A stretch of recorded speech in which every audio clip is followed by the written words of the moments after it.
and Brad, the two most famous physical therapists on the internet.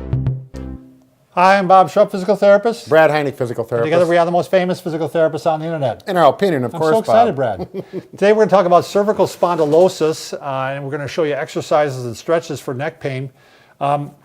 What is cervical spondylosis? Yeah, let's get it. Cervical, what are we referring to? Is the neck. And you might say cervical, depending on where you live. I always like that. But the spondylosis is really just age, wear, and tear. I mean, things are starting to wear out. Sure. And for those of you who are being a little, well, I'm not that old, I'm only in my 20s.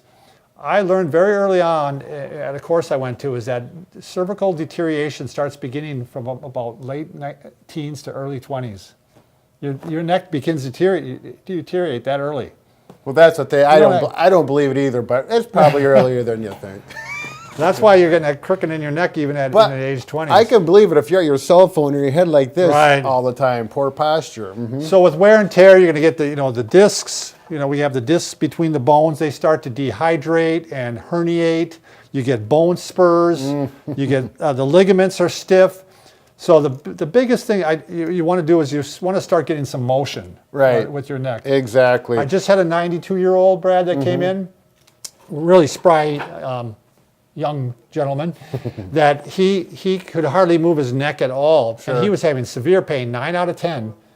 Within 2 days, the pain had gone down to a 2 out of 10, just from range of motion. Just some basic stretching. Yep. Okay. And by the way, I'm going to show you a couple tricks at the end of this video to try to get you to watch the whole thing that I used on him. Sure. That he worked and did very successfully. But let's start off with, so there's 3 main areas that we're going to tackle here. Let's start off with the range of motion first, Brad. Yep. So let's start with cervical rotations. Yep. Okay.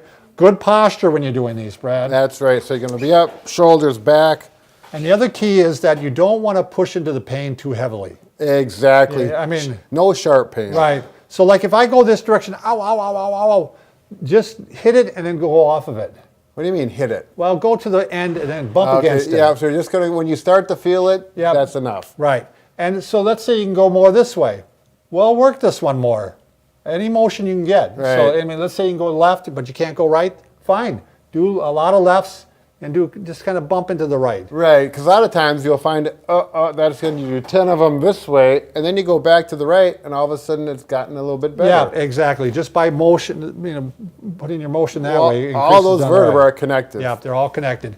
So rotations. And I'd like to see a good 10 in each direction. Yeah, you're not going to go 50 or 60. That's too much. And the first day, I would only do it a couple times, but by the second or third day, if it's feeling fine, you could do it every hour. Sure. I mean, so you'll got to listen to your body. If it comes up, if it hurts, sharp pain while you're doing it, or a half hour later, it's like, oh, it's starting to get pretty sore from what I did. Back off. Motion is lotion, right? Isn't that Alex's favorite term?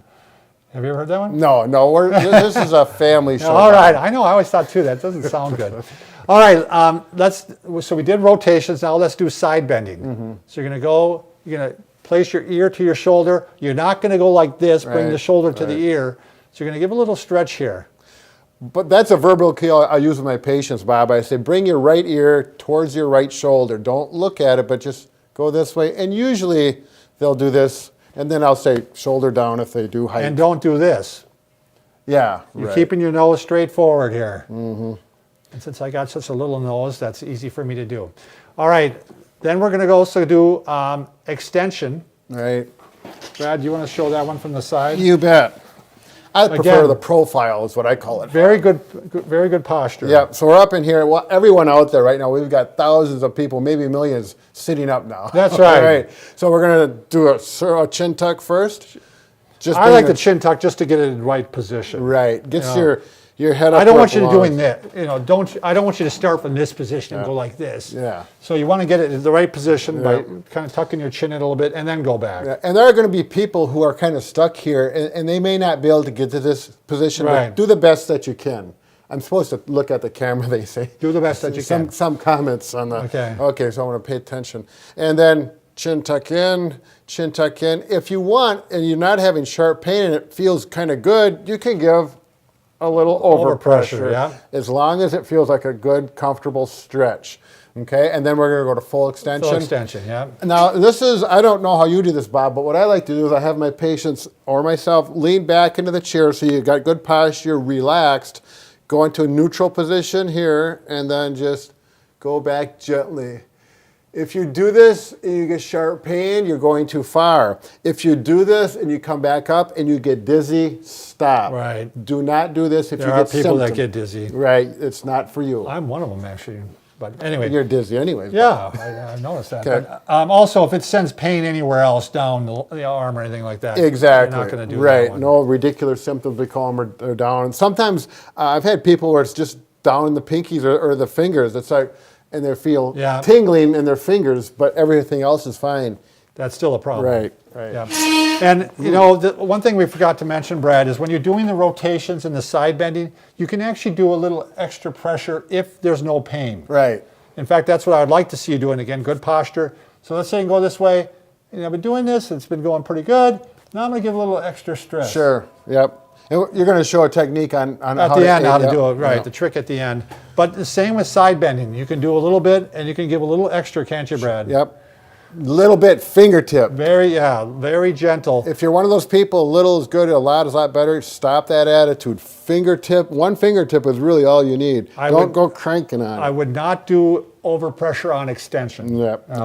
And I usually don't have people doing flexion. Do you do? I mean, you spend so much of your day down like this already. I don't know that you need to stretch it that way. Exactly. I usually don't. Yeah, occasionally. But all right. So that's number one. You're going to start getting some motion, really important. Then you want to do some posture exercises. I mean, you want to make sure that you're having good posture, because otherwise everything you're doing might just come back again, even though you're doing all the rotations and stuff like that. Why don't you show on the bowling ball, Brad, why posture is so important. All right. So our heads weigh 8 to 10 pounds, right? Right. And this is a, 10-pound bowling ball? It might be a little more, but whatever. Yeah. Your head's, pretty close to the weight of a bowling ball. Nice smiley face. He's glad to see us, Brad. Isn't that nice? Okay. So why are we using this bowling ball on a stick? The stick represents your neck or your spine holding up your head. Now, if in my hands... So here's the muscles of the neck. Exactly. My wrists represent the muscles of the neck holding the neck up. I'm not working very hard when the head is right above the shoulders. So with me, I'm in good posture right now. Now my neck muscles aren't working very hard.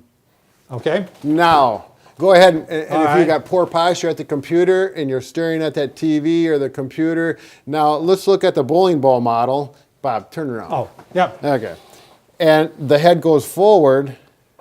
Now all of a sudden... Now the muscles of the arms and hands are working a lot. It's not a really big deal right now, but I can tell a lot more effort. Now, if I hold this ball for about 5 minutes, which we're not going to hold the video that long, I'm going to get sore wrists. If I go a half hour, I am not going to be able to, I'm going to have tendonitis. Right. Okay. Exactly. So this, Oh, jeez. you got to keep that head up. Okay. Good thing we have muscles in our neck. Yeah, Otherwise no that would kidding. happen a lot. Exactly. And that goes back to also the chin tuck spread.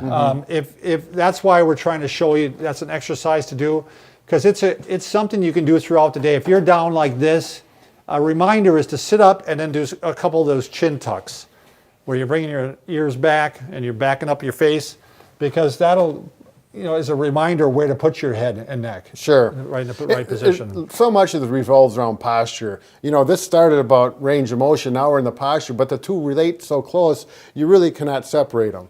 Now I'm going to show you one other exercise, Brad, here that you've never seen this one, I bet. This is a mulligan technique. Okay. It's called the stick 'em up. And this is an exercise you can do through the day. And you put your arms like this, and you're going to squeeze your shoulder blades together while you bring your arms up. And then you bring them down Squeeze again. your shoulder blades together. Yep. Let's get this squared away. So Okay, here we go. Yep. So I'm bringing the arms up, and I'm squeezing my shoulder blades Trying together. to get them to touch Yep, like that. and then I bring it down like this again throughout the whole thing here. Maybe go from an angle. Are you catching me, or am I too tall? You got it, Lonnie? Squeeze. Okay. Lonnie's always got to follow us wherever we go. 9 minutes. Okay. All right. So you're gonna make the posture changes in your life. If you got a TV and you're watching it and it's over here, you don't want to be sitting like this all the time. You want to put the TV directly in front of you. That Yep. sounds like a small thing, but a lot of people. Right. My wife does this. She puts her furniture set up, and then she she's looking over like this all the time, you know, and I go move the chair around so I can look directly at it.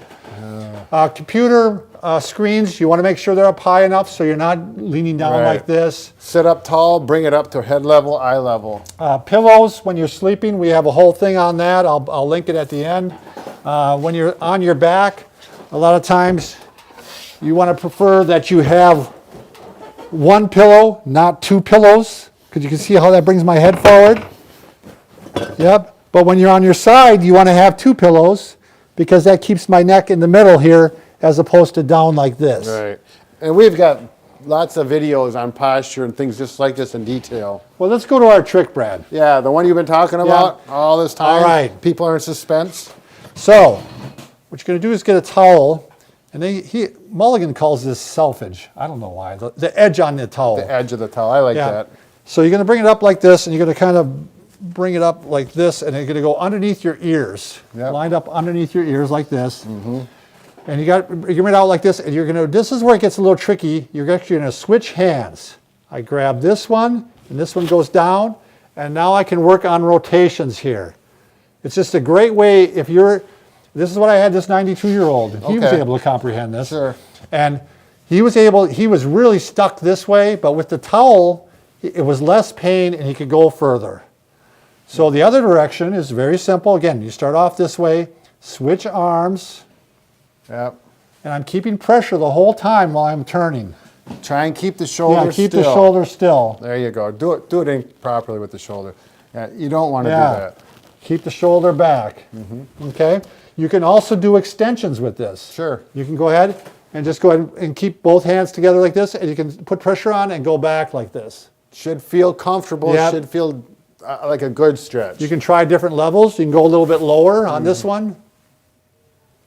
Again, it's a nice trick for getting motion when you're getting stuck or if you're having pain in one direction. Right. So, all right, those are our little tricks, and we're going to have plenty more for you to watch. But remember, we can fix just about anything, Brad. I'm glad you mentioned that, Bob, because we haven't gotten to it yet, but it's that broken heart. Yeah. But I'm thinking we can get that. We could be the first one on that. Yeah. This could be big. There it is. Thanks for watching.